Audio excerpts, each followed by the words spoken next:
Anies panik dan terancam senggol Menko, track record sendiri ditelanjangi. Ya, lebih baik bersama-sama dengan banyak parpol semakin kuat.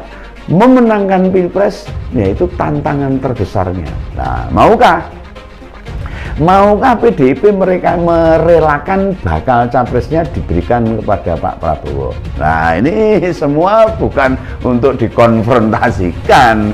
Nah, bisa saja dibuka pembicaraan-pembicaraan baru.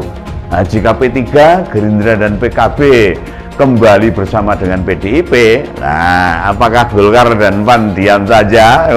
Mereka yang rasional tentu paham bahwa politisasi agama melahirkan pemimpin yang terpilih bukan karena kualitasnya dalam mengambil kebijakan dan melaksanakan kebijakan yang telah diambilnya tersebut.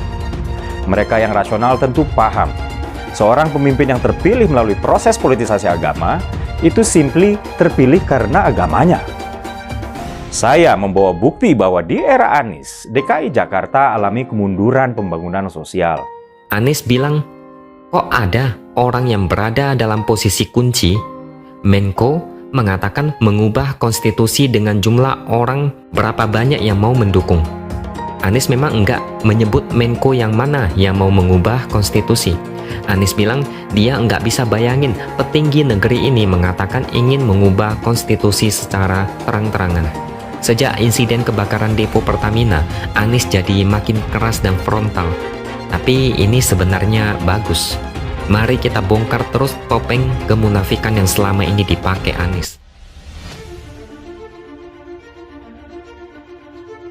Baru-baru ini dalam acara silaturahmi dan dialog kebangsaan Toko Kamhi, Anies bilang ada materi koordinator yang mau mengubah konstitusi Indonesia. Oke, kita penjelas dulu, ada 4 Menko saat ini. Menko Polhukam Mahfud MD, Menko Perekonomian Airlangga Hartarto, Menko PMK Muhadjir Effendi. Kira-kira Anies senggol yang mana? Saya punya gambarannya dan saya rasa kalian juga udah tahu. Culenya kalau menurut pengamat saya, mungkin ya kemungkinan karena Menko yang dimaksud sempat menyenggol soal kasus kebakaran depo Pertamina Pelumpang. Dia pernah bilang pihak yang kasih izin warga untuk tinggal di sekitar depo juga bertanggung jawab. Tidak disebutkan nama secara langsung, tapi mungkin Anies merasa tersenggol. Akhirnya senggol-senggolan, Anies senggol balik dan enggak menyebut nama. Tapi bukan itu masalahnya yang jadi. Masalah adalah cara Anies bernarasi, itulah yang mengerikan. Kita lanjut dulu. Anies dengan gayanya bilang kok ada orang yang berada dalam posisi kunci. Menko mengatakan mengubah konstitusi dengan jumlah orang berapa banyak yang mau mendukung. Anies gak berani nyebut Menko yang mana yang mau mengubah konstitusi. Anies bilang dia gak bisa bayangin petinggi negeri ini mengatakan ini merubah. Ini bukan melawan orang tapi menyelamatkan semangat reformasi yang kita lakukan tahun 1998.